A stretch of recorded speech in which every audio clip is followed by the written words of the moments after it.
Sekarang ada kasus terbaru gara-gara hawa nafsu ini, Bapak. Kita berbicara hawa nafsu. Ada kasus yang sekarang ini sangat-sangat viral sekali. Ya, Bapak Ibu tahu itu ya, kondisi sekarang itu. Yang terbaru itu. Ini kalau bukan karena dorongan hawa nafsu, saya kira tidak akan tersebar. Kasusnya siapa? Dahlan Iskan. Itu kalau bukan karena dorongan hawa nafsu, tidak akan tersebar itu, Bapak Ibu. Coba perhatikan. Sudah belum tentu kebenaran dia. Oh, sudah banyak yang Bapak Ibu jangan ikut-ikutan. Ingat kalimatnya Bapak Ibu, ini hadis Nabi. Man kaffara fahuwa kafir. Ini kok kaidah yang harus kita pegang.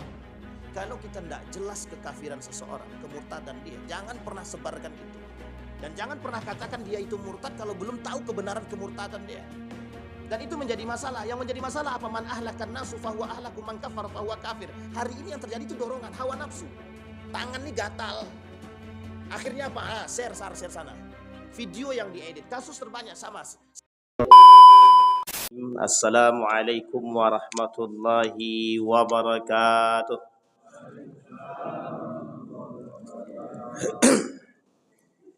Alhamdulillahi rabbil alamin. Alhamdulillahilladzi hadana lihada wa ma kunna linahtadiya laula an hadana Allah. Ashhadu an la ilaha illallah wahdahu la syarika lah. Wa ashhadu anna Muhammadan abduhu wa rasuluh la nabiyya ba'da. Allahumma salli wa sallim wa barik ala hadha an-nabiyil karim. Allahumma salli ala Muhammad wa ala ali Muhammad fil alamin innaka Hamidum Majid.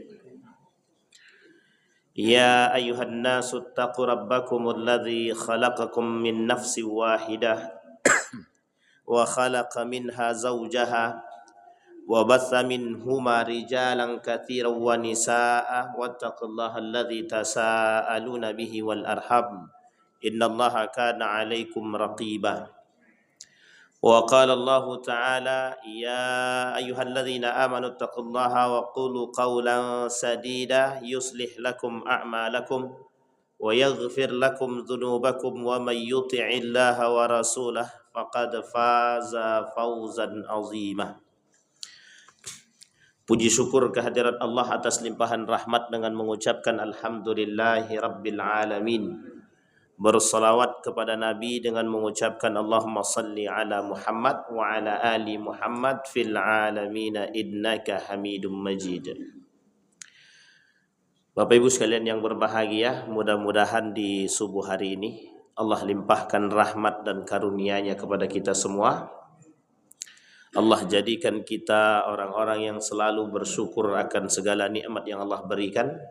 Allah jadikan keluarga yang sakinah, mawaddah, warahmah. Allah jadikan anak-anak yang soleh dan solehah. Kemudian orang tua kita yang telah mendahului kita Allah tempatkan di tempat terbaik di sisinya. Kemudian Allah terima amal ibadahnya. Kemudian untuk orang tua kita yang masih hidup, Allah sehatkan, Allah kuatkan, Allah limpahkan rezeki. Kemudian Allah istiqamahkan dalam kebaikan dan ketaatan kepadanya. Amin ya rabbal alamin. Baik Bapak Ibu sekalian yang berbahagia, di subuh hari ini kita akan coba membahas satu kitab judulnya Al-Kabair, dosa-dosa besar. Tapi kita tak semuanya kita coba kaji, kita ambil beberapa poin yang berkaitan dengan keadaan kita hari ini. Baik Bapak Ibu sekalian yang berbahagia,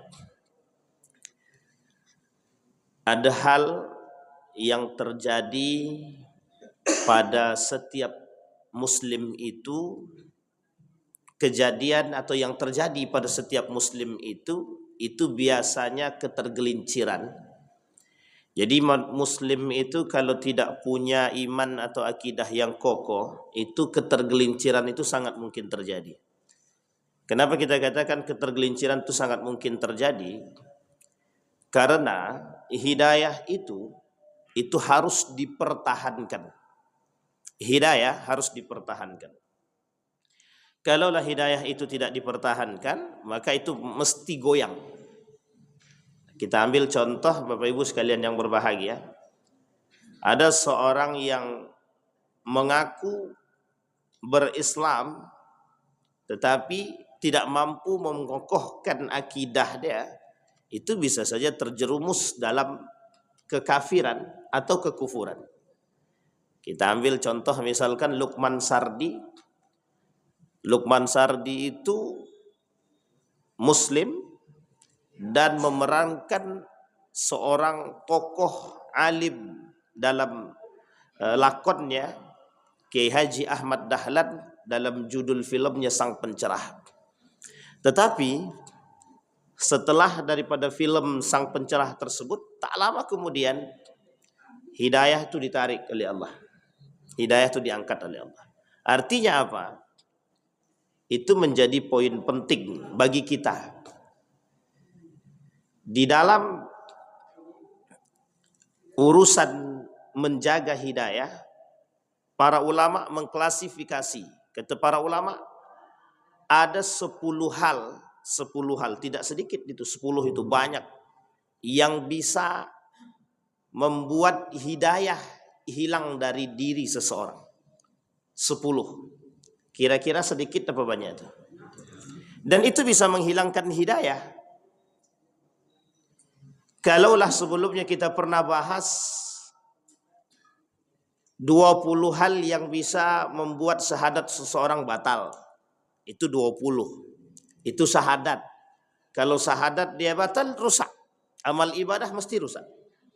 Yang kedua, kata Syekh Sulaiman Abdul Wahab At-Tamimi itu mengatakan nawaqidul Islam, 10 yang membatalkan keislaman. Nah sekarang disampaikan oleh para ulama ada 10 yang menghilangkan hidayah dalam diri seseorang. Nah, Bapak Ibu sekalian yang berbahagia, ini kita termasuk orang yang bersyukur. Kenapa? Kita masih bisa mempertahankan hidayah. Tapi kita tidak tahu karena kalimatnya di dalam Al-Quran, innaka lan tahdi man ahbabta walakinnallaha yahdi man yasha. Artinya apa? Kata Allah di dalam Al-Quran itu, urusan hidayah itu bukan urusan kalian, itu urusan aku. Maka siapa yang dikehendaki oleh Allah terhadap urusan hidayah tersebut, ya itu menjadi konsekuensi dan menjadi hukum mutlak bagi Allah. Ada orang yang rajin sekali ibadah dia, ternyata mati dalam keadaan kafir. Oh, ini muskilah, bukan sedikit, bukan muskilah lagi, masalah betul. Sehingga disampaikan oleh para ulama itu, menjaga itu lebih berat daripada memulai. Menjaga itu lebih berat daripada memulai.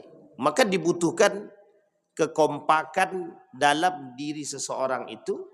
Dalam kita nih, Muslim ini perlu adanya kekompakan. Baik. Nah, dari 10 tersebut kita coba gambarkan. Ada 10 hal yang bisa menghilangkan hidayah. Poin yang pertama yang bisa menghilangkan hidayah dari diri seseorang tersebut adalah ketidak memiliki ilmu. Tidak punya ilmu. Atau lemahnya ilmu. Kalimat ini sederhana disampaikan oleh Allah di dalam Al-Quran yang sekian banyak ahli tafsir mentafsirkan kalimat itu dengan model yang berbeda-beda. Kalimatnya sederhana, Iqra. Itu perintah pertama yang Allah berikan, Iqra. Kalimat Iqra itu diulang, Iqra.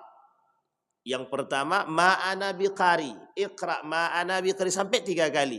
Diulang oleh malaikat, Iqra bismi rabbikal ladzi khalaq. Itu poin pentingnya adalah, poin pentingnya kita angkat. Yang pertama, kenapa kok kalimat Iqra itu diulang 3 kali ketika malaikat membacakan kepada Nabi? Kalau tidak campur Tuhanmu, you tak akan pintar. Atau pintar you itu bukan membuat you lebih baik. Itu kejadian nyata, fakta. Maka kalimatnya Iqra bismi rabbikal ladzi khalaq. Gandeng tu Tuhanmu. Taat dulu sama Allah, Allah cerdaskan, Allah pintarkan. Wattaqullaha wa yu'allimukumullah. Bertakwalah, Allah cerdaskan. Ternyata kalimat ini berpengaruh.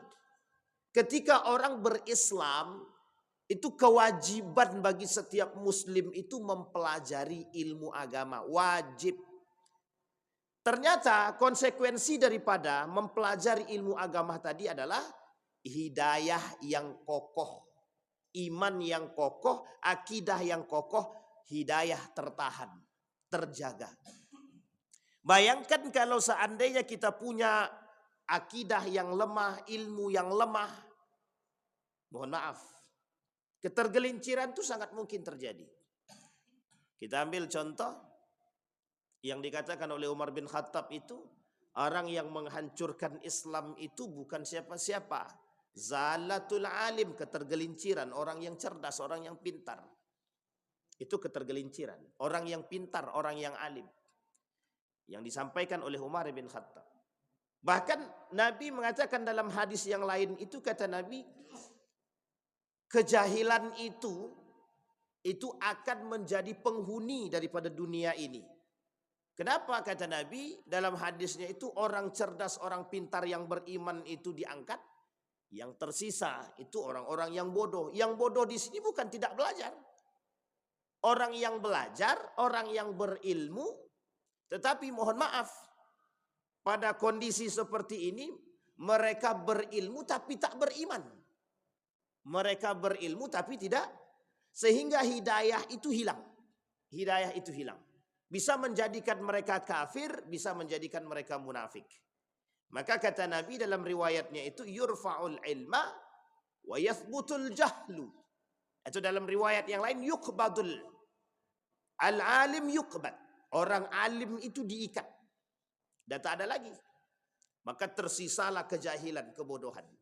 Imam Al-Ghazali mengingatkan hal demikian. Kata Imam Al-Ghazali, orang-orang yang bodoh itu adalah orang yang tahu dia bodoh, tapi memang dia tak mau belajar. Dia tahu bodoh, tapi dia tak mau belajar. Itu yang sesungguhnya kebodohan itu. Beda dengan orang yang tidak tahu kalau diri dia bodoh itu. Dia tak tahu kalau diri dia bodoh, itu lain cerita. Tapi yang sadar dia bodoh, tapi dia tak mau belajar, itu yang paling berbahaya. Nah, yang paling berbahaya lagi kata Imam Al-Ghazali di atas itu. Tahu dia bodoh tapi pura-pura bodoh. Nah, yang di akhir zaman itu yang seperti itu. Tahu dia kebodohan yang ada pada diri dia, tapi kemudian dia pura-pura, tahu dia kebodohan daripada diri dia, tapi dia pura-pura pintar. Nah, itu yang menjadi masalah itu. Sehingga kalau seperti itu bukan hidayah yang hilang lagi, orangnya pun bisa hilang. Itu muskilah bagi kita hari ini. Nah, yang muncul kata Nabi di akhir zaman itu orang-orang yang pura-pura pintar. Orang-orang yang mengaku diri dia pintar. Nah, kebodohan yang sesungguhnya adalah ketika ada orang yang mengakui diri dia pintar, pada hakikatnya itulah kebodohan. Nah, ini para ulama kemudian mengatakan hal demikian. Itu yang pertama.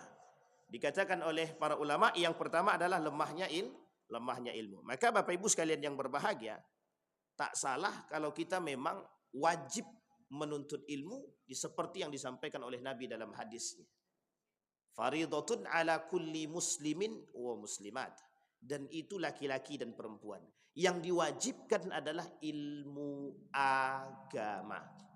Kita ambil kasus seorang muslim murtad dia. Kemudian dia masuk kepada agama lain, kemudian dia jadi pembesar di agama tersebut. Dia katakan dengan ketidakpahaman dia tentang Islam secara baik, ketika dia keluar daripada Islam, kemudian dia masuk ke agama yang lain, di agama yang lain dia menjadi pembesar di agama tersebut, dan kemudian dia tatar tuh Islam. Apa dia kata? Bahwa Islam itu buruk, ini segala macam, Nabi itu pendusta, dan lain sebagainya. Artinya apa? Itu penyebab daripada dangkalnya ilmu yang dia miliki, sehingga dia ketika dia keluar daripada Islam, dia masuk ke agama yang lain, justru menyerang agama itu sendiri. Agama yang tadinya yang pernah dianutnya. Siapa dia? Banyak Bapak Ibu. Dan itu berlaku sebaliknya. Oke Bapak Ibu ya. Nah, ini mesti harus kita pertahankan. Kemudian orang yang hidayah hilang daripada diri dia adalah tidak mengamalkan ilmu dia. Dimasuk pada poin yang tadi. Al-ilmu bila amalin kasyajari bila thamar. Orang yang berilmu itu tidak mengamalkan ilmu dia seperti pohon yang tak berbuah. Sama halnya dengan orang yang beribadah tapi tanpa ilmu. Seperti debu di atas batu ketika angin bertiup dia terbang begitu saja. Artinya sia-sia, dia tak ada guna. Ini paling mudah menghilangkan hidayah dalam diri seseorang. Bapak Ibu sekalian yang berbahagia, kasus orang-orang yang berilmu tapi tidak mengamalkannya itu Allah sebutkan di dalam Al-Quran itu. Ada kalimat kabura maqtan indallah an taqulu ma la taf'alun, itu sejalan dengan yang disampaikan oleh Nabi dalam hadisnya. Kelak kata Nabi di akhir zaman itu ada namanya du'atun ila abwabi jahannam gitu. Jadi kata Nabi dalam hadisnya itu begini, kelak di hari kiamat itu ada du'atun ila abwabil jahannam. Ada para da'i, orang-orang alim yang mengajak orang-orang alim, orang berilmu maksud dia, mengajak kepada neraka jahanam gitu. Itu bukan orang biasa. Siapa mereka? Diklasifikasi oleh para ulama. Siapa mereka? Yang berilmu tapi mengajaknya kepada ke neraka jahanam, bukan kepada surga. Siapa mereka? Disampaikan. Satu di antara poinnya itu adalah orang yang tidak mengamalkan ilmu dia. Yang kedua, ada orang-orang yang kehidupan dia seperti manusia hidup dia, tapi pada hakikat dia mati. Itulah orang yang beribadah tapi tidak mengamalkan ibadah dia. Orang yang berilmu tapi tak mengamalkan ilmu dia. Kemudian ada yang ketiga ancaman dia. Ada orang yang berilmu tapi ilmu dia tuntut ilmu tadi tujuannya memang untuk dunia saja. Masuk dalam kategori yang sama, termasuk orang yang tidak mengamalkan, tapi mengamalkan ilmunya hanya untuk dunia saja. Maka dikatakan oleh Nabi dalam hadisnya, fima ta'allamtal ilma, ta'allamtul ilma fika. Ketika Allah bertanya kepada hambanya, wahai hambaku, fima ta'allamtal ilma, kemana kau, untuk siapa kau belajar ilmu tadi? Gitu. Kemudian hamba tadi menjawab, ta'allamtul ilma fika, aku belajar ilmu untuk dirimu. Kata dia. Kata Allah, kadzabta. Wa taqulul malaika kadzabta. Allah bilang kau dusta. Malaikat juga bilang kalau kau dusta, kata dia. Ta'allamtal ilma liyuqalu aliman. Kau belajar ilmu cuma untuk dipanggil orang alim saja, orang pintar saja. Kau belajar ilmu biar mendapatkan gelar untuk tujuan dunia. Dan ancaman Nabi bagi orang seperti itu adalah, kata Nabi, orang-orang yang berilmu tapi tak mengamalkan ilmu itu, mereka hanya basah di lisan saja. Artinya apa? Lisan mereka itu alim, hati mereka tak sealim lisan mereka. Dan itu kelak yang akan membawa mereka menuju kepada kemunafikan. Sehingga kenapa hidayah itu hilang dari orang-orang yang berilmu tapi tidak mengamalkannya? Karena apa? Karena mereka terjerumus dalam satu penyakit yang disebut dengan nifak, kemunafikan. Bisa dipahami ya Bapak Ibu? Berat atau tak berat itu? Berat atau tak berat Bapak Ibu? Orang munafik itu mesti tak sejalan antara lisan dengan hati, itu tak sejalan. Mesti itu. Nah kalau sejalan tak munafik namanya Pak Ustaz. Iya betul, betul juga. Sampai di sini paham ya Bapak Ibu ya? Baik. Kemudian yang ketiga, ada hasad, ada sombong. Ada hasad, ada sombong. Orang hasad, orang dengki, orang sombong, orang takabur, riya, sum'ah, ujub dan lain sebagainya sudah kita bahas dalam 20 hal dulu. Pertama kali kita sudah bahas 20 hal yang membatalkan syahadat. Itu termasuk poinnya di situ adalah yang ke-20 itu ada hasad, ada dengki, iri hati, ujub, riya, sum'ah, masuk dalam kategori itu semua. Itu merusak penyakit hati. Penyakit hati. Ibnul Qayyim Al-Jauziyah mengatakan salah satu penyakit hati yang bisa merusak amal ibadah adalah hasad. Hasad. Ini kalau masalah hasad ini tak perlu kita bahas lagi. Karena hampir setiap hari kita ketemu dengan orang yang paling dengki. Yang suka dengki sama kita. Sama kata Nabi dalam hadisnya itu, 5 musuhnya umat mukmin itu 5. Orang beriman itu musuhnya 5. Ujiannya 5. Yang pertama itu kata Nabi, mukmin yahsuduhu. Orang mukmin yang hasad. Orang mukmin yang dengki terhadap mukmin sendiri. Jadi musuh kita, orang mukmin itu musuhnya 5. 1, nomor pertama kata Nabi, mukmin yahsuduhu. Orang mukmin yang memusuhi orang mukmin yang dengki kepada mukmin itu sendiri. Nah hari ini Bapak Ibu kalau kita melihat kedengkian itu sangat-sangat banyak. Kita ambil contoh Bapak Ibu ya. Saya tidak tahu ini kasus-kasus yang terbaru ini apakah betul. Maka kita perlu mencari kebenaran. Banyak orang-orang yang dengki. Ini kasus kemarin itu kasus Ba'alawi yang belum selesai sampai hari ini dan masih dihebohkan. Saya melihat ada orang-orang yang punya kepentingan di belakang itu yang untuk memang sengaja api itu dikipas biar makin besar gitu. Dan Bapak Ibu, saya sampaikan dalam kitab Al-Kabair karangan Syekh Samsuddin Adz-Dzahabi itu, satu di antara sekian 76 dosa besar itu satu adalah menghina nasab. Menghina nasab itu masuk dalam kategori dosa besar. Menghina nasab. Apalagi nasab yang dihina itu nasabnya baginda Nabi Muhammad SAW. Kita diperintahkan oleh Nabi dalam hadisnya addibu auladakum ala thalathi khisal. Kita diperintahkan 3 hal. Kata Nabi yang pertama itu cinta kepada Nabi itu sendiri, yang kedua cinta kepada ahlu baitihi, yang ketiga cinta kepada qiraatul Quran, baca Al-Quran. Permasalahan mereka berdusta terhadap nasab itu tak urusan kita. Kedustaan mereka terhadap nasab atau mengatasnamakan man kadzdzaba alayya muta'ammidan falyatabawwa maq'adahu minan nar, kata Nabi. Orang yang berdusta atas namaku bersiaplah tempat mereka sudah kusiapkan di neraka. Pertanyaannya adalah ini kan tidak jelas ini, kata dia. Oke, baik. Ketidakjelasan itu saya sejalan dengan guru saya. Permasalahan nasab, kalau ada orang yang berani berdusta atas nama nasab, itu urusan dia pribadi dengan Tuhan dia. Oh, masalah kalau mereka ternyata bernasabkan, mohon maaf, dari cucu atau cicitnya baginda Nabi Muhammad SAW, tapi tingkah laku mereka seperti syaitan misalkan. Oh, itu tidak urusan kita. Jangan ikuti.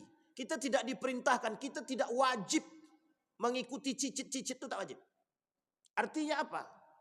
Kita mengikuti yang benar. Yang kita ikuti yang benar. Yang tak benar jangan kita ikuti. Contoh misalkan ada cicit Nabi yang mabuk-mabukan, tidak bisa kita benarkan.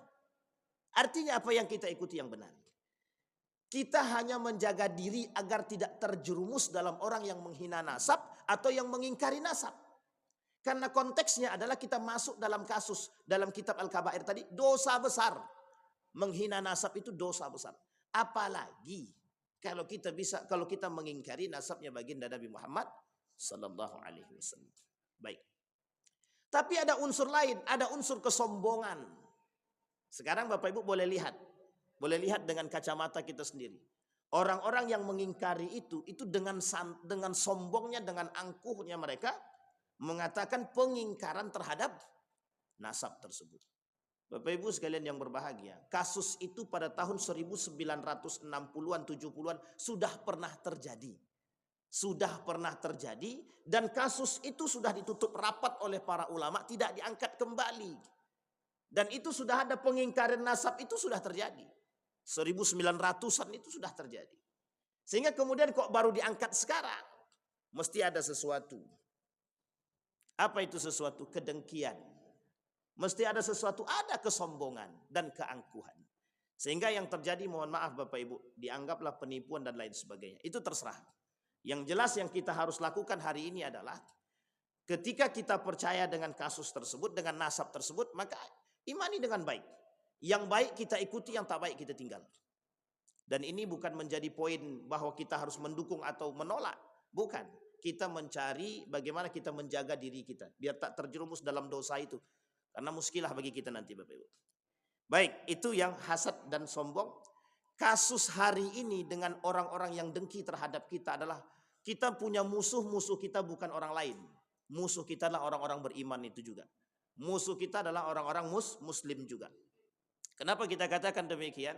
Karena Nabi mengatakan ketika seorang mukmin itu hidup, maka dia akan berhadapan dengan mukmin yang lain, mukmin yang dengki, mukmin yang hasad, mukmin yang iri. Dan hari ini Bapak Ibu tidak usah jauh-jauh. Kita tinggal di perumahan, itu kadang-kadang yang dengki dengan kita tetangga kita sendiri. Atau bisa jadi sebaliknya kita yang dengki kepada mereka. Nah, ini yang perlu kita kadang-kadang harus kita gores juga. Kadang kita tahu orang yang dengki kepada kita, kita tak sadar kalau kita juga dengki kepada mereka. Artinya apa? Kita coba memperbaiki itu. Jangan sampai kita yang terjerumus. Hati-hati. Kata Ibnul Qayyim Al-Jauziyah, yang bisa merusak amal ibadah dan merusak amal dan hidayah tadi adalah hasad tadi, dengki, ujub, riya, sum'ah. Kemudian yang keempat, yang bisa menghilangkan hidayah kata para ulama, yang keempat ini agak berat sedikit. Takut kehilangan jabatan. Nah, ini ternyata masuk dalam kategori yang menghilangkan hidayah. Ini saya tak buat-buat. Ulama menuliskan dalam tulisan mereka mengatakan takut kehilangan jabatan nomor 4. Masuk dalam kategori menghilangkan hidayah. Bisa menghilangkan hidayah. Loh, kok bisa takut kehilangan jabatan menghilangkan hidayah? Apa korelasi ada? Orang yang takut kehilangan jabatan mesti menghalalkan cara yang tidak diinginkan ala agama. Cara-cara yang haram itu akan dia buat, yang penting dia bisa duduk. Cara-cara yang haram itu akan dia lakukan, yang penting dia bisa mengamankan kursi dia dulu. Ini penting untuk dipahami. Kenapa kita katakan demikian? Karena memang kursi itu hangat gitu. Artinya apa? Setan paling mudah bermain di situ. Dan untuk menghancurkan mereka, itu harus membuat mereka cinta terhadap jabatan mereka. Sehingga Bapak Ibu ketika orang duduk di jabatan itu, dia menikmati apa yang bisa dia nikmati. Sehingga ketika mereka menikmati itu, maka ketika mereka tidak memiliki iman yang kuat, mereka terlena. Terlena. Banyak kasus, banyak. Tak perlu kita sebutkan lagi. Sudah kasus itu terus hari-hari yang kita sampaikan. Dan kasus seperti itu yang harus, yang selalu kita lihat. Hari ini kita punya cara. Harus kita cari cara bagaimana orang-orang itu yang naik itu mereka tidak cinta terhadap jabatan mereka dan mereka bisa legowo terhadap apa yang diberikan oleh Allah, ketetapan tadi. Itu penting. Banyak orang yang mengingkari qada, banyak orang yang mengingkari qada. Apa maksudnya qada? Ketetapan Allah itu banyak sekali hari ini yang mengingkari. Karena betul kata Nabi, kelak di akhir zaman itu banyak orang yang mengingkari qada, ketetapan Allah. Dia tak terima dengan segala sesuatu yang terjadi. Kita ambil contoh Bapak Ibu, baru-baru ini ada kasus. Ada kasus seorang anak, kebetulan dia laki-laki tapi dia pengen perempuan. Apa kata dia? Aku tak sudi, mak kenapa melahirkan aku jadi laki-laki? Kata dia. Saya bilang ini anak lagi sakit atau sehat ini? Itu mesti tidak sehat. Sampai dia kata, kenapa mak lahirkan aku laki-laki? Aku mintanya perempuan, aku pengennya perempuan. Gitu. Wah, ini masalah Bapak Ibu. Sehingga, mohon maaf Bapak Ibu ya. Banyak sekali kasus-kasus seperti itu yang kita temukan dulu. Ada anak yang terlahir kondisi dia tidak sebaik yang lain karena kekurangan iman, pendidikan, akidah yang lemah sehingga mereka menolak apa yang sudah diberikan oleh Allah kepada mereka. Ada contoh kasus di Jawa itu, dan itu kebetulan tinggal tak jauh dari rumah kami waktu di Jawa itu. Orang tak mampu. Ketika tak mampu bergaul dengan orang-orang yang mohon maaf mapan secara ekonomi, sehingga yang terjadi adalah dia mengingkari kondisi orang tua dia. Dan dia katakan aku sesungguhnya tidak menginginkan lahir dalam kondisi miskin gitu. Kenapa mak miskin, bapak miskin? Dan kenapa mak dan bapak melahirkan aku? Aku tidak sudi aku dilahirkan dari keluarga yang miskin gitu. Coba Bapak Ibu bayangkan ketika orang yang lemah iman, orang yang tak punya akidah, itu dengan mudah mengucapkan kalimat tersebut kepada kedua orang tua dia. Nah, ini muskilah Bapak Ibu. Dampak daripada orang yang cinta terhadap dunia, dampak daripada orang yang sudah terpengaruh oleh dunia begitu. Sama halnya Bapak Ibu, itu berat bagi orang-orang yang mereka cinta terhadap dunia tadi, itu berat. Karena memang orang-orang yang cinta terhadap dunia itu oleh Imam Al-Ghazali mengatakan, kata Imam Al-Ghazali, perang terberat itu sebenarnya bukan perang ketika mereka berhadapan dengan musuh, kata dia. Itu perang terberat adalah ketika mereka berperang dengan diri mereka sendiri. Kita nih paling berat itu perang kita adalah dengan diri kita sendiri. Coba Bapak Ibu bayangkan ketika kita mengatakan pada diri kita jangan lakukan yang haram, jangan lakukan yang haram, jangan lakukan yang haram. Tapi karena mohon maaf karena faktor ekonomi dan lain sebagainya, iman, akidah yang lemah, iman yang lemah, akhirnya apa? Kita berperang dalam diri kita itu.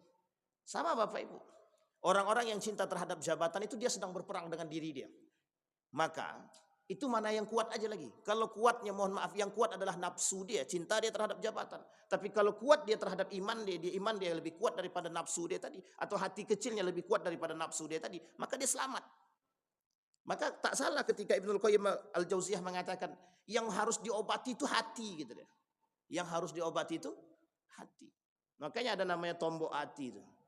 Iku limo perkorone. Apa nama bahasa Indonesia? Obat hati ada 5 perkaranya gitu. Ah, ibu-ibu selesaikan aja lah. Baik. Baik Bapak Ibu sekalian yang berbahagia.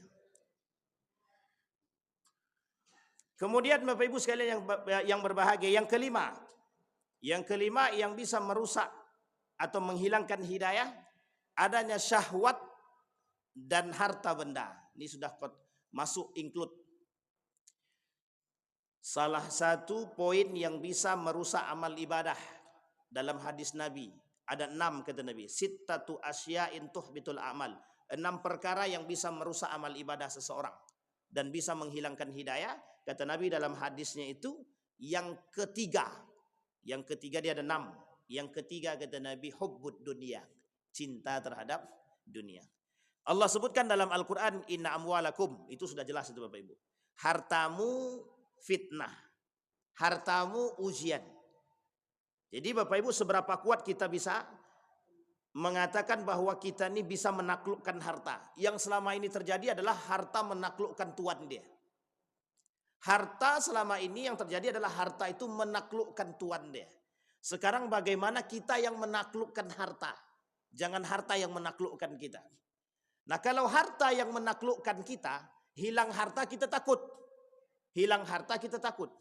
Tapi kalau kita yang menaklukkan harta tadi, dengan iman kita, hilang harta itu kita sadar, kita tahu. Maka Bapak Ibu sekalian yang berbahagia, Abdurrahman ibn Auf itu tahu dia bagaimana caranya mengontrol harta. Menaklukkan harta dia tahu. Artinya apa? Memahami konsep segala sesuatu datang dari Tuhan itu penting. Jadi ada buku namanya Berdagang ala Rasulullah. Jadi berdagang ala Rasulullah itu penting untuk dipelajari. Kenapa? Karena di situ Nabi sampaikan bagaimana cara Nabi mengkontrol itu. Ini ada orang yang takut kehilangan. Nabi itu kalau jualan begini. Kata Nabi ini kurma diambil dari tempat sono, harga aslinya sekian, aku jual sekian, aku dapat untung sekian. Pertanyaannya ada enggak yang jualan begitu sekarang? Tidak akan ada itu. Itu rahasia gudang itu Pak Ustadz. Ini yang menjadi masalah. Sehingga tidak ada lagi yang seperti itu. Dan itu Nabi lakukan. Nabi lakukan. Kata Nabi ini aku beli sekian. Dan aku jual sekian, untung aku sekian. Ya, tapi kan ada juga yang seperti itu. Masih ada di pasar masih. Tapi tidak tahu betul apa tidak. Oh ini untungnya cuma 5.000 ya Pak. Kata dia. Aku ambil ini mahal kami ngambilnya. Ini untungnya cuma 5.000. Kalau dia mengatakan demikian dengan dusta, maka masuk dalam kategori orang-orang yang berdusta. Nah, ini menjadi masalah di pasar itu ketika di pasar itu menjadi sebuah tabiat itu, menjadi sebuah kebiasaan ketika mereka mengatakan. Kalau ternyata mereka jujur itu lebih baik. Yang kita takutkan tuh banyak orang yang tidak jujur. Aku ngambil untungnya cuma 5.000 nyo Pak. Katanya. Dalam hati, barangnya dari mana? Barangnya dari luar. Dari luar tapi untung 5.000 itu kan kadang-kadang tak masuk akal itu. Sampai di sini paham ya. Itu kadang-kadang karena syahwat itu tadi. Karena keinginan, karena dorongan hawa nafsu. Dorongan hawa nafsu kita yang kadang-kadang membuat kita agak sedikit jauh daripada Allah Subhanahu wa taala. Bapak Ibu sekalian yang berbahagia. Saya tidak tahu kenapa harta benda ini menjadi ujian terberat bagi umat manusia. Dan Allah mengulang ini berkali-kali di dalam Al-Qur'an. Berkali-kali Allah ulang tentang amwal ini. Kita ambil pernyataan daripada Syekh dalam tafsir Al-Munir Wahbah Zuhaili itu. Kata Wahbah Zuhaili ketika menjelaskan tentang makna inna amwalakum fitnah tadi. Inna amwalakum wa auladakum fitnah. Anakmu dengan harta bendamu itu adalah fitnah. Kata dia. Hari ini Bapak Ibu, itu terbuka lebar mata kita melihat orang-orang yang dengan harta itu mereka berwibawa. Orang-orang yang dengan harta itu mereka berada di atas angin. Sehingga Bapak Ibu hari ini memiliki harta itu adalah satu hal yang harus mereka lakukan. Apa jawaban orang-orang yang mohon maaf bukan karena iman? Apa mereka katakan? kalau kami tidak punya harta, kami akan dihina dan diinjak. Ini Bapak Ibu sekalian yang berbahagia, kita yang beriman tidak boleh mengucapkan kalimat ini. Apa kata mereka? Kata mereka begini, hari ini kalau kami tidak punya harta, dan kalau kami tidak punya kendaraan, kalau kami tidak punya mobil, maka kami akan dihina dan dicaci gitu. Coba Bapak Ibu bayangkan. Artinya apa? Ini sekadar karakter yang sudah terbentuk.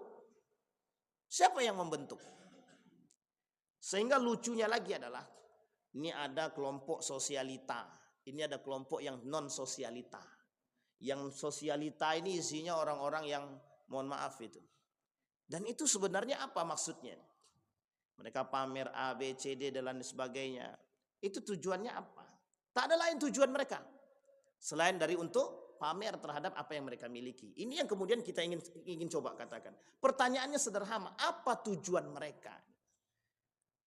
Bapak Ibu sekalian yang berbahagia, kita punya harta. Apa tujuan kita punya harta?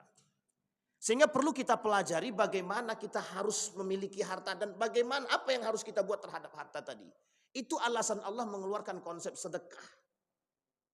Itu alasan Allah mengeluarkan konsep infak, sedekah, wakaf dan lain sebagainya. Tujuannya apa? Bagaimana orang itu dengan harta itu dia sadar, bukan seperti Korun. Korun itu dari tak punya diberikan oleh Allah sedikit, masih dia mampu bersyukur, kemudian ketika harta dia sudah semakin banyak, dia sudah dilalaikan. Artinya apa? Ada cerita yang muncul di balik itu. Artinya apa? Penguasaan syaitan, penguasaan nafsu terhadap diri dia lebih daripada hati kecil dia. Sehingga yang muncul dalam diri dia adalah kesombongan dan keangkuhan. Artinya apa? Kesombongan dan keangkuhan itu Allah sebutkan di dalam Al-Quran. Ketika dia sudah melampaui batas dengan kesombongan dia terhadap harta dia, kata Allah di dalam Al-Quran, fabagha. Allah sebutkan dengan kalimat bagha. Nah hari ini Bapak Ibu ada orang yang seperti Korun, tapi kaya. Dia tak sekaya Korun. Dia tak sekaya Korun, tapi sombongnya minta ampun seperti Korun. Ada yang betul? Ada. Sama halnya ketika orang mengatakan diri mereka lebih kuasa daripada yang lain. Itu seperti Fir'aun. Allah sebutkan di dalam Al-Quran kesombongan Fir'aun itu Allah sebutkan. Saking melampaui batasnya Allah sebutkan dengan kalimat tagha.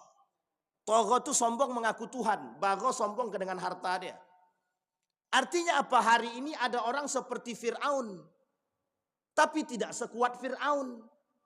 Dan tak sehebat Fir'aun. Fir'aun pengen bangun bangunan yang tinggi sampai ke langit. Cuman pengen lihat Tuhannya Musa kata dia. Hari ini juga ada. Hari ini juga ada orang-orang yang mengaku Tuhan tidak berperilaku seperti Tuhan ada.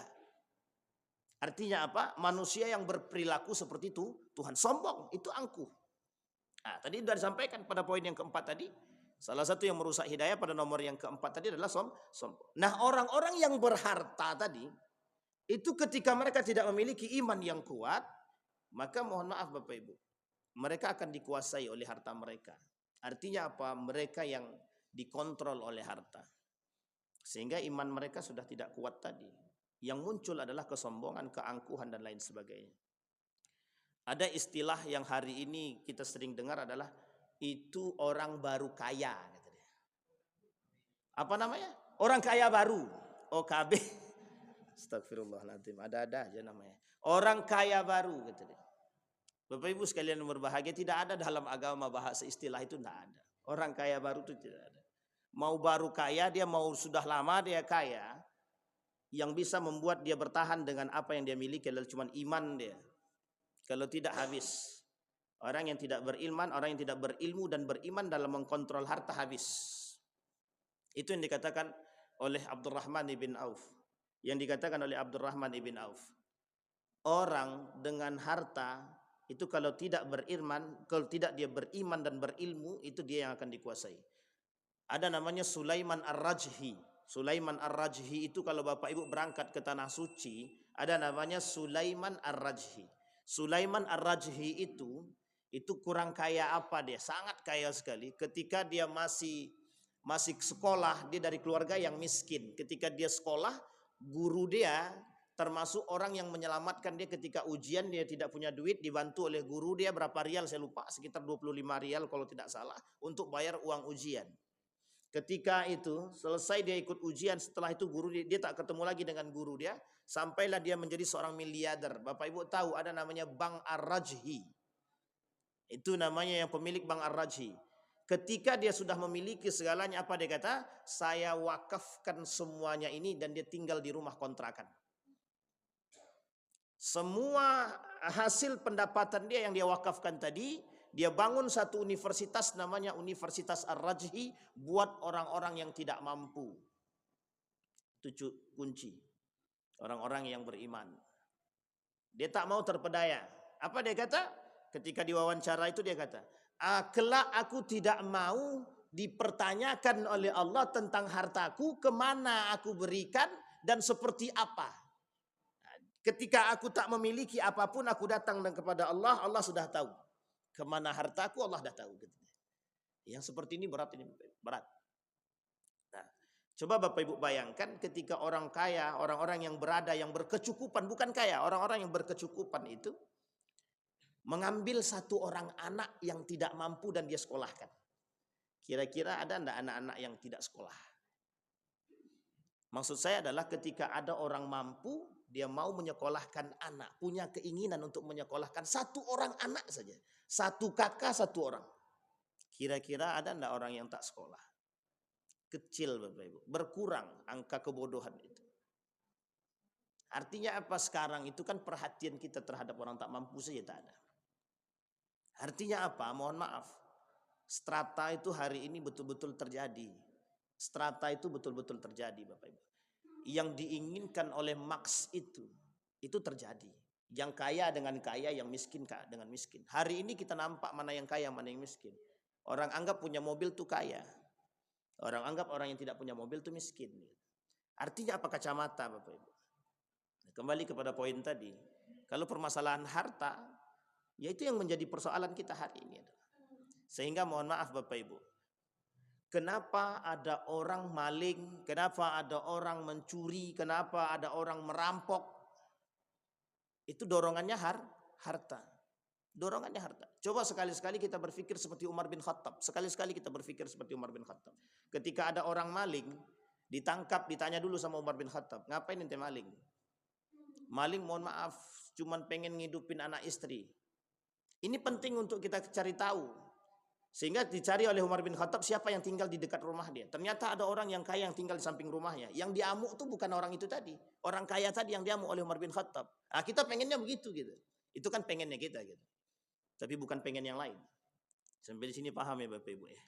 Jadi coba kita berpikir. Misal ada orang yang tidak mampu. Kita tanya anaknya tidak sekolah. Ya mungkin kalau bulanannya cuma 300.000, saya kira 3 orang, 1 orang gabung, kalau berat 1 orang 300, gabung 3 orang biayai 1 anak sekolah. Kalau kita begitu Bapak Ibu model kehidupan kita, saya kira rasa cinta kita terhadap sesama, cara kita mengurangi kebodohan itu menjadi poin Bapak Ibu. Masalahnya tidak begitu hari ini. Itu yang dilakukan oleh Umar bin Abdul Aziz. Umar bin Abdul Aziz itu kenapa tidak ada yang miskin lagi? Karena bagaimana caranya Umar bin Abdul Aziz itu tahu orang-orang miskin itu bagaimana kekurangan kemiskinan dia. Sehingga orang-orang yang kaya itu harus punya perhatian terhadap yang miskin. Itu yang dibuat. Dan itu bisa cepat bisa teratasi.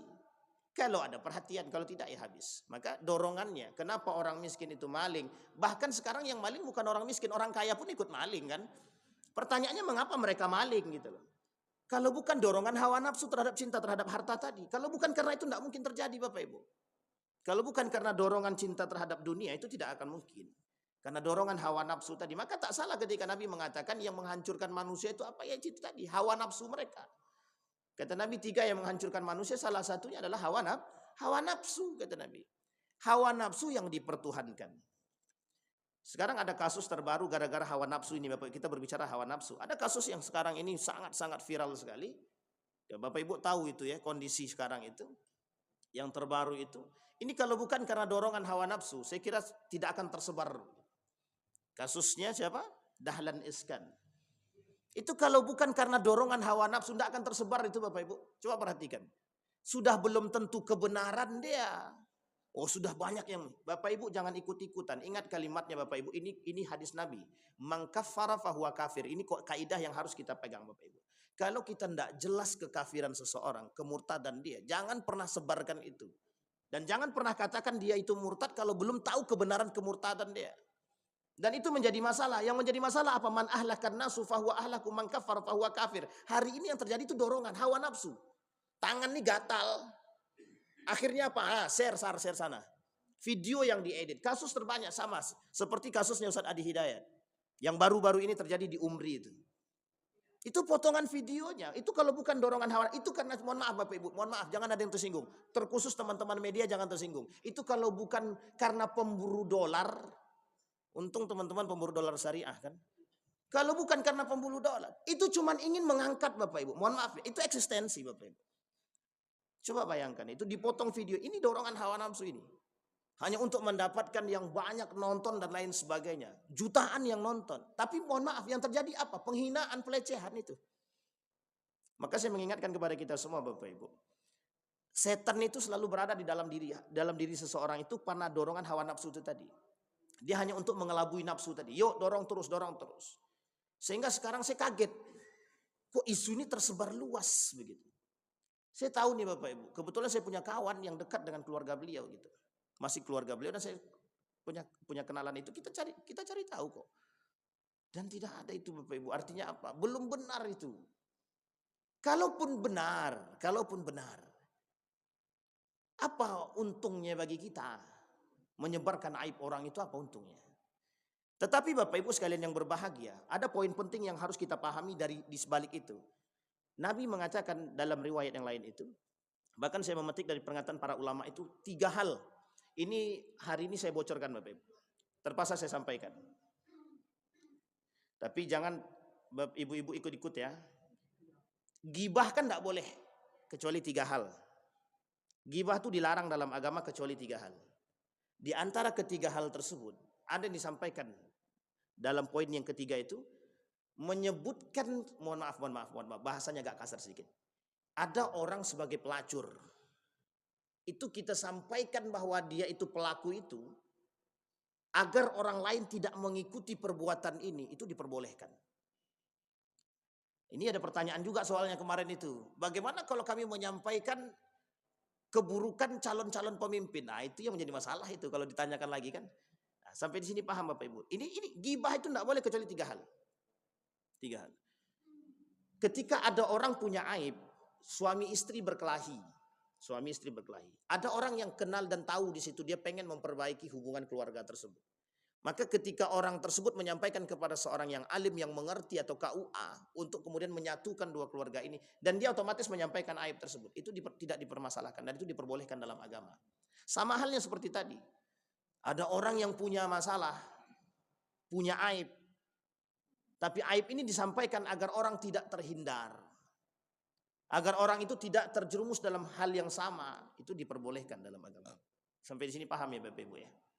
Tetapi Bapak Ibu, kita tak perlu membesar-besarkan. In ja'akum fasikum binaba'in fatabayyanu. Cari tahu Bapak Ibu. Itu gunanya kita punya, mohon maaf, akal. Kita punya akal, kita punya ilmu, pelajari, cari tahu. Jangan kita termasuk orang yang mohon maaf kelak yang akan mempertanggungjawabkan tangan kita nih Bapak Ibu. Artinya apa? Ketika orang tadi yang sudah terjerumus dalam nafsu dia, yang terjadi apa? Ya rusak hidayah dia pun bisa hilang. Bisa menyebabkan hilangnya hidayah dalam diri seseorang tadi. Itu karena apa? Syahwat, hawa nafsu. Dorongan hawa nafsu. Hancur kita hanya karena perbuatan yang kita buat. Maka Bapak Ibu sekalian yang berbahagia, terkait kasus tadi, 2 kasus tersebut yang saya sampaikan, tidak usah kita ikut-ikutan karena kita tidak tahu. Dan kasus Ustaz Adi Hidayat itu saya berada di situ Bapak Ibu. Dan saya di situ. Saya itu dalam kegiatan kami gitu, Muhammadiyah itu. Artinya apa? Ini orang-orang demi mencari dunia, potong video sana sini. Nah ini kasus media hari ini ya Bapak Ibu, kasus media hari ini. Itu potong-potong video, kemudian video yang potong itu biar cepat viral, dicari yang unik, yang mohon maaf anti mainstream kalau kita katakan. Sudah mainstream, anti mainstream pula lagi, kemudian mereka sebarkan biar cepat dapat apa namanya? Viewers gitu. Biar orang-orang yang nonton tuh banyak, sehingga mohon maaf kalau yang nonton tuh 1 jutaan ke atas kan itu menjadi sebuah kebanggaan gitu. Padahal itu aib. Yang kita sebarkan aib orang, tapi kita bangga ketika menyebarkan aib orang. Yang terjadi hari ini begitu. Kebanggaan manusia terhadap penyebaran aib orang lain. Ingat Bapak Ibu ya, hari ini kalau kita menyebarkan aib orang, besok aib kita yang akan disebarkan orang. Harus paham kita itu. Jadi kalau kita tak siap aib kita disebarkan oleh orang, jangan sebarkan aib orang lain. Yang terjadi hari ini begitu. Kata Nabi dalam hadisnya yang lain, kata Nabi al-istighalu bi'uyubil khalqi. Ada orang yang memang kerjaannya sibuk mencari aib orang lain dan kemudian itu yang disebarkan. Nah, Bapak Ibu sekalian yang berbahagia, yang terakhir Bapak Ibu, nomor ke-6, lebih mencintai keluarga, kemudian lebih mencintai family. Artinya ini dikembalikan kepada ayat yang tadi disampaikan oleh Allah dalam Al-Quran tadi, inna amwalakum wa auladakum. Kemudian dalam ayat yang lain itu ada Allah sebutkan juga anak istri itu menjadi poin ujian terberat bagi seseorang tersebut. Ya, termasuk kita semua Bapak Ibu. Khusus bagi bapak-bapak, ujian terberat kita adalah anak kita, istri kita, harta kita, rumah tangga kita, itulah ujian terberat bagi kita Bapak Ibu. Sehingga dengan anak kadang-kadang, dengan istri kadang-kadang pengen sholat tahajud, kata istrinya, ntar lubang temankan aku dulu di sini, aku takut, tak jadi sembahyang tahajud. Jangan, saya tahajud saya subuh tak jadi. Itu kadang-kadang begitu juga sebaliknya. Suaminya sedang nonton bola, istrinya mau tahajud, kata suaminya, jangan ntar lu dek temanin abang nonton, lu tak ada kawan, tak enak, kata dia. Akhirnya nonton, tak jadi tahajud istrinya. Artinya apa? Dua-duanya sama-sama menjadi ujian. Kedua-duanya. Nah, maka Bapak Ibu, baik suami maupun istri ataupun anak itu menjadi ujian bagi kita yang harus kita lawan setiap hari Bapak Ibu. Yang kita lawan apa? Godaan setannya. Karena ketika setan tak mampu menghasut kita, dia akan hasut dari anak dia, istri dia. Dan setan tak akan berlepas tangan dari situ. Ketika tak berhasil menghasut si A, suami dia akan hasut istri dia. Tak berhasil dia menghasut istri dia akan hasut anak dia. Tak berhasil anak dia, tak berhasil istri dia cari cara yang lain. Dia bisa hasut orang tua dia. Tak bisa juga berhasil dari situ, dia buat kemiskinan dalam keluarga tadi. Nah, sehingga goyang tuh akidah goyang, iman goyang dan lain sebagainya. Bapak Ibu sekalian yang berbahagia, kesimpulan dari apa yang saya sampaikan Bapak Ibu, hidayah itu urusan Allah betul. Tapi mengokohkan hidayah dalam diri kita itu kewajiban kita. Sehingga Allah kasih agama, Allah kasih aturan agar kita bisa mengokohkan agama itu dalam diri kita. Yang harus kita lakukan adalah bagaimana beristiqomah dengan iman dan akidah yang sudah Allah berikan kepada kita dan hidayah tadi. Hanya saja Bapak Ibu, kita butuh ekstra. Kita butuh keseriusan dalam menjaga itu, apalagi di zaman yang serba, mohon maaf, abu-abu saat ini, yang tak jelas benar salahnya. Kita semakin harus bisa memperkuat iman dan akidah. Maka kalimatnya Nabi dalam hadisnya, tuba lil ghuraba, kata Nabi, yang selamat itu adalah orang-orang yang aneh di akhir zaman yang bisa mempertahankan akidah dan iman dia. Saya kira itu saja, mudah-mudahan bermanfaat bagi kita semua. Kita berdoa kepada Allah. A'udzu billahi minasyaitonir rajim. Bismillahirrahmanirrahim. Alhamdulillahirabbil alamin. Hamdas syakirina hamdan na'imin hamdan yuwafi ni'amahu wa yukafi'u mazidah. Ya Rabbana lakal hamdu kama yanbaghi li jalali wajhikal karim wa 'azimi sultanik. Allahumma salli ala Muhammad wa ala ali Muhammad fil alamin innaka Hamidum Majid. Ya Hayyun ya Qayyum ya Fattah ya Alim ya Aziz ya Ghaffar ya Rabbal alamin. Allahumma faqihna fid din wa 'allimna ta'wil. Allahumma ighfir lana dhunubana wa dhunuba walidina warhamhuma kama rabbayana shighara. Allahumma jannibna min munkaratil akhlaq wa sayyiatil khuluq. Allahumma ij'al tajammu'ana tajammu'an marhumah waj'al tafarruqana min ba'dihi tafarruqan ma'sumah. Allahumma rzuqna imaman 'adilah. Allahumma rzuqna imaman 'adilah. Allahumma rzuqna imaman 'adilah ya rabbal alamin. Allahumma asli akhlaqa syababal muslimina wal muslimat wal mu'minina wal mu'minat. Rabbana hab lana minas salihin. Rabbana hab lana min azwajina wa dhurriyyatina qurrata a'yun waj'alna lil muttaqina imama. Allahumma ansur ikhwanana al-mujahidin fi Palestin wa fi Gaza wa fi kulli makan. Allahumma dammiril yahud, Allahumma dammiril yahud, Allahumma ahlikil kafarata wal mubtadi'at wal musyrikin a'da'aka a'da'ad din. Rabbana atina fid dunya hasanah wa fil akhirati hasanah wa qina adzaban nar. Walhamdulillahi rabbil alamin. Assalamualaikum warahmatullahi wabarakatuh.